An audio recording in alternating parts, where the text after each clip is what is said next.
Good evening. Welcome to News Channel 8. I'm Jerome Aegean, and we're here at the La Altoona Lagoon today, as there's a two-day teacher workshop going on about the wetlands and the mangroves, an environmental study happening right here on St. Croix. But more on that story later in the week. Today, we turn to our top story, which is a return to yesterday's story of Potholes in Paradise, where a woman was disfigured by being in an accident while hitting a pothole driving on St. Croix. News Channel 8's Wes Small brings us the details on this story. Welcome to Paradise and Potholes Part 2. I'm standing here in a huge pothole right here in like the Villa Lorraine area, right near the post office, right near the water thing. I've got to like move out of the way because we're right in the road of traffic. Look at this. Right now we're going to check out a lady who fractured her face when she hit this pothole. Airbags came out, pounded her face, and now you're going to see the results of what happened. Potholes in Paradise. Look at this. I mean, look at this. You can't tell me these things are not reported. The lady called 778-5008, extension 226. Report your potholes. 778-5008, extension 226. Now let's check out that lady, Miss Benjamin, with a fractured face because of this pothole. And here she is, Miss Benjamin. And this is what Miss Benjamin looked like right after she ran over that horrendous pothole a week ago. Miss Benjamin, well, at least now you're healing, sweetheart. I know you're in pain. I'm not going to keep you. Show us your burn from the airbag as well. Look at that. I just stood in your pothole a week ago. You told Public Works, right? Yeah. I told Public Works about it, and they sent me to Eternal General Office. And I went, all they did to me was give me a form to fill out. And say, fill them out and do this and do that and post them to St. Thomas. Do they take care of your medical bills? No, they don't do nothing to me. All they tell me, just fill out the form and send them to St. Thomas. Now, you too could look like Miss Benjamin because this pothole is still out there. Since she told Public Works about it a week ago, how come it hasn't been filled up yet? I say it's ridiculous. As taxpayers, we shouldn't have to take this. Our lives are on the line. Potholes are all over the island. You can't tell me that the federal government does not allot money to fix these things. Highway safety. What is going on in our territory? Is there anything you'd like to tell Governor John D. Young tonight? I'm asking the governor, please, to fix those potholes because I don't want nobody else to go through what I go through because I'm in a lot of pain. And when I went to the commissioner, he said they're trying to get a truck from St. Thomas and one from St. John's to come over and help fix the pothole. And that's it? That's it.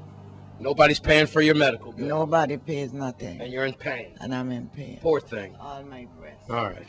You hang in there, sweetheart. You're a soldier. You'll be okay. And we thank you for having the guts to leave a message at Channel 8, 778-5008. You too could be in Miss Benjamin's position. This wonderful woman had her face disfigured because of potholes. It's no joke. I'm Wes Small for News Channel 8. And you may remember yesterday we lost a great dear friend, a St. Croix icon. Bagoon O'Reilly died at the age of 69. We have an update on that story and a recap of yesterday's events. And we all know this man. He is King Derby. Royalty without a doubt.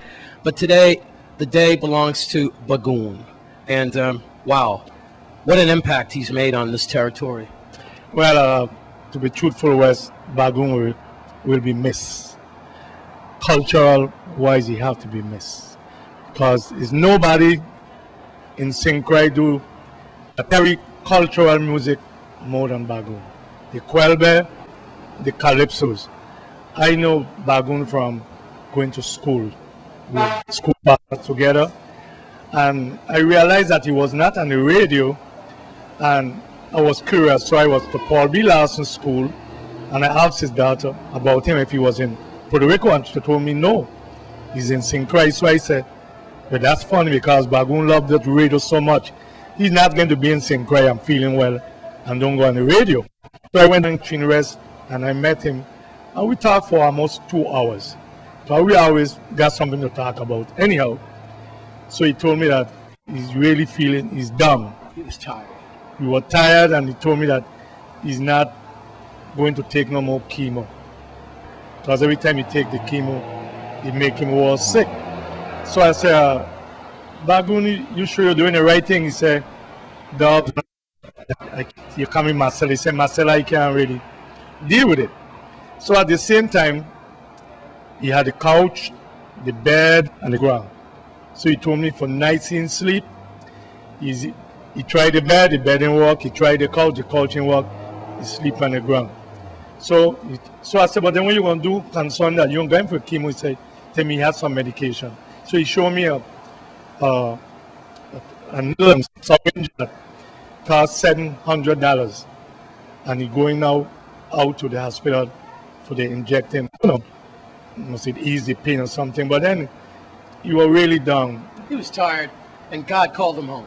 Yes, but as I said before, as though he was down, he was still joking as usual, the same old talk, things like that. So today, which is Monday, he told me that he'll be back on the radio on Monday, and he wants to speak how with customer talk, and then during the Calypso 10 come with the kids and things. So we always had a lot to talk in common about the music part of it.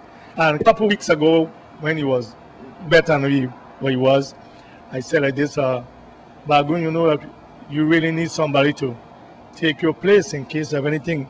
He said, but I ain't going away. I'm going to be here for a long time. That's Bagoon. Yeah.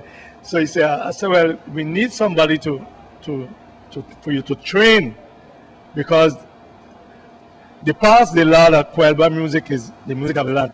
And for the time, the music be paying less. In other words, if Bagoon don't play it, nobody else plays it.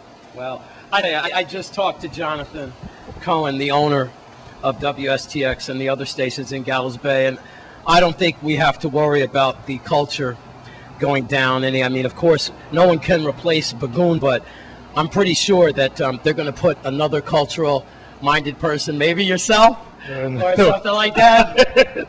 Well, I can't really get into that. I'm too busy with the schools and things. Yeah. Well, before we wrap it up, let's talk about some of the greatest things of Bagoon's career. Obviously, he's been doing this since the 50s and 60s. Yes. So what with the old what was his name, Clark in the Green Barn, back to those days. Way back in those days. So what are some of the happiest moments you can remember about Bagoon? Well, I remember one of the happiest moments was when in all my big songs that they being banned, Bagoon was the one. He always be the first one to receive my recording. And we have a case. The case is almost finished now. And the last big one was, he was the one that opened play The Manhole Backing Up. So you know about yes, you've done many songs. Hitler, Schneider, Rum and Coke, and Manhole Backing Up. Well, one of them I almost got fired for. Yeah, well, we help you out. We only suspend you. Yeah. But these days, Bagoon took chances for the culture. The culture, and many times they threatened to fire him too, but for politically, yes. But it didn't really stop Bagoon from doing it. Like I said, no one can replace Bagoon, but at least we can keep the culture alive. King Derby, I want to thank you. Thank you very much. All right, I'm Wes Small for News Channel 8.